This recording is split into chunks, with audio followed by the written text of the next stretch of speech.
শুভ সকাল বন্ধুরা, জয়তিস ওয়ার্ল্ড চ্যানেলে তোমাদের সবাইকে স্বাগত জানালাম আজকে আরও একটা নতুন ব্লগে। আজকে আমরা একটু যেতে চলেছি দীঘাতে। তবে প্রথমবার আমরা কিন্তু দীঘাতে বাসে যাচ্ছি। দেখা যাক কীরকম এক্সপিরিয়েন্স হয়। আগে যতবারই গেছি ট্রেনে গেছি, এবারে যাব হচ্ছে বাসে। আমাদের বাড়ির সামনে থেকেই বাস যায়, দীঘার বারুইপুর টু দীঘা বাস যায়। তো সেই বাসে করেই আমরা যাব। আজকে নতুন একটা এক্সপিরিয়েন্স তোমাদের সঙ্গে শেয়ার করতে চলেছি। আমি এর আগে কিন্তু কোনোদিনও বাসে দীঘা যাইনি, সবসময় ট্রেনেই গেছি। দেখা যাক আজকে একটা ছোট্ট জিনিস শেয়ার করতে চলেছি যে কম খরচে কিভাবে আমরা দীঘাতে গিয়ে উইকেন্ডে 2-3 দিন একটু কাটিয়ে আসতে পারি। তো রেডি হয়ে গেছি আমরা সবাই। আমার সাথে এবারে কিন্তু আমার বাবাও যাচ্ছে। আমি, আমার হাজব্যান্ড, আমার ছেলে আর আমার বাবা। তো চলুন দেখতে থাকুন। আশা করি আজকের ব্লগটা আপনাদের খুবই ভালো লাগবে। চলুন দেখতে থাকুন। আর এখন বাজে হচ্ছে সকালবেলা 6:45। 6টার সময় হচ্ছে আমাদের বাস। তো চলুন যাওয়া যাক। এই যে দেখুন, গোছানো হয়ে গেছে আমাদের লাগেজ সব। এরকম একটা ট্রলি নিয়েছি, আর আমার বাবার কাঁধে এরকম একটা ব্যাগ আছে, আর এই একটা পিঠের ব্যাগ, এটা আমার কর্তামশাই নেবে। এই যে ছেলে, হাই বলে দাও। আসলে সদ্য ঘুম থেকে উঠেছে তো মুখটা ঠিক নেই, মুখটা একটু বিগড়ে আছে।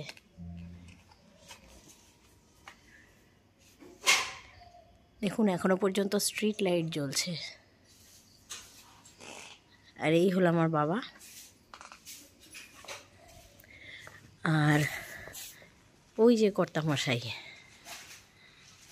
আর এই হলাম আমি। চলুন তাহলে এবারে রওনা দেওয়া যাক। ভোরবেলার বারুইপুর দেখুন, তাও এটা অতটা ভোর নয়, অতটা ভোর নয়।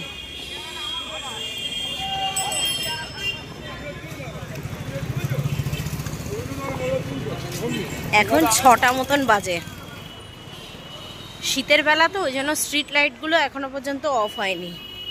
ওই যে সামনে যাচ্ছে কর্তামশাই ট্রলি নিয়ে। এই প্রথম 218 বেরোলো। এখানেই আমাদেরকে দাঁড়াতে হবে, এখানেই আসবে আমাদের দীঘা যাওয়ার বাস। উঠে পড়েছি আমরা বাসে। এই যে এখানে আমি, কর্তামশাই আর ছেলে, আর ঠিক পেছনের সিটটাতেই বসে যাচ্ছে আমার বাবা। এই হলো দীঘার বাস।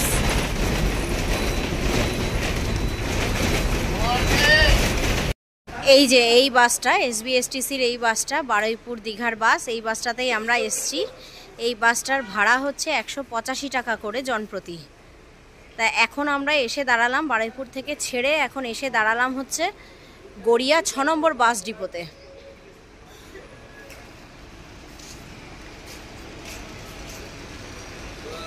টয়লেট ফয়লেট একটু করে নিলাম।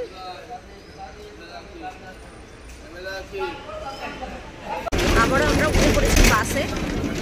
আবার গিয়ে আমরা দাঁড়াবো হচ্ছে কোলাঘাট।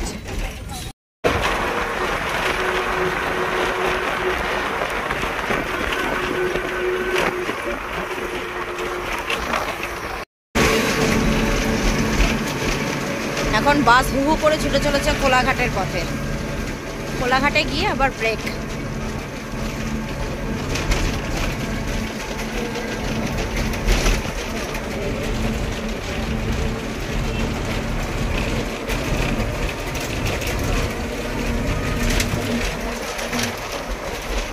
এই যে এখানে বসেছে কর্তামশাই আর ছেলে, আর এই যে পেছনে আমার বাবা। ছেলে অবশ্য আমার জায়গায় বসেছে, এখন জল খাচ্ছে। পৌঁছে গেছি আমরা কোলাঘাট। ওই যে পেছনে আমাদের বাসটা দাঁড়িয়ে রয়েছে। এবার এখান থেকেই বাথরুম করে নিতে হবে, প্লাস যদি কিছু খাওয়ার থাকে তাহলে খেয়ে নিতে হবে এখান থেকেই। দেখুন এখানে আশেপাশে সব দোকানগুলো রয়েছে, ফুড স্টলগুলো। এই যে বাবা, ওই যে কর্তামশাই।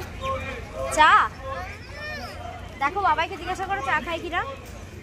এখানে বাস দাঁড়াবে হচ্ছে 10 মিনিট, তার মধ্যে প্রয়োজনীয় কাজ সব সেরে নিতে হবে। এখানে শুধু দীঘার বারুইপুর দীঘার বাস বলে না, যে কোনো আসছি, দাঁড়াও। যে কোনো দূরপাল্লার বাসই কোলাঘাটে দাঁড়াবে এবং এখানে একটা ব্রেক থাকে।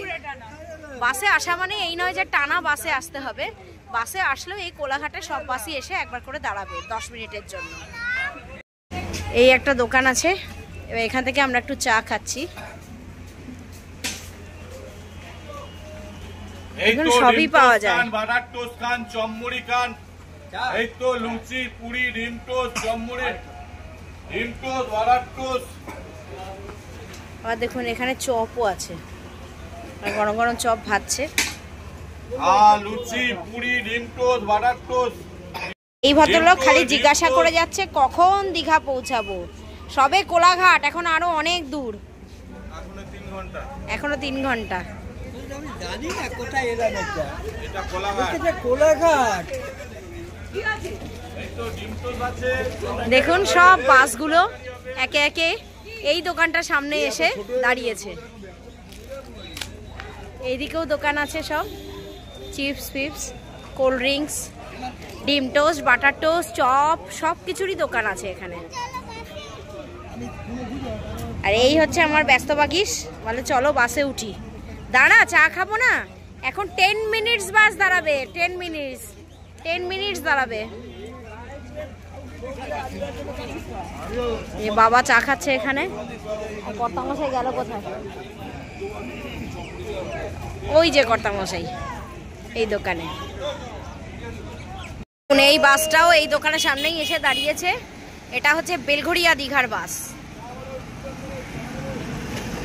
এই দেখুন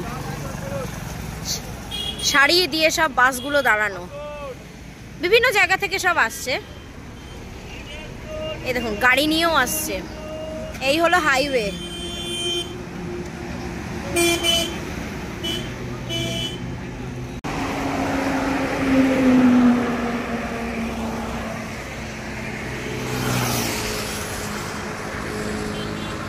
বাসে উঠি।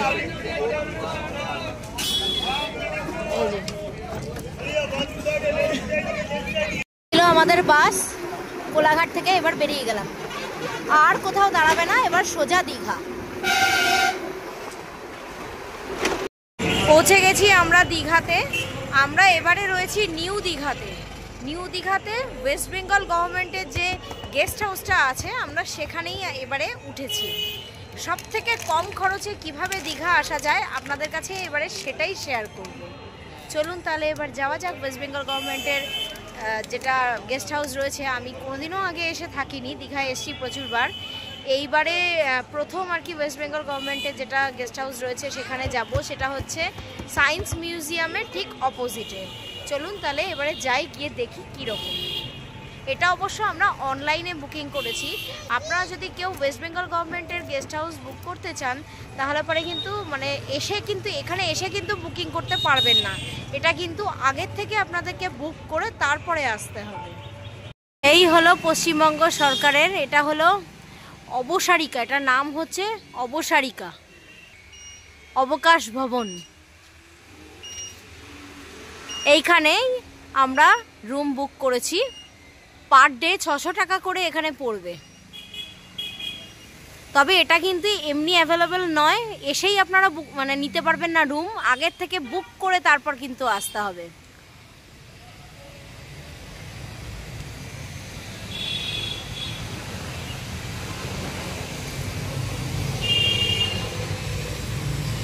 তবে জায়গাটা কিন্তু বেশ সুন্দর।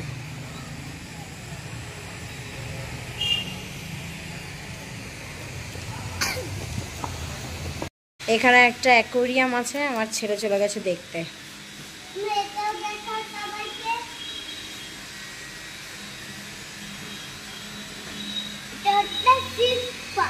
হ্যাঁ,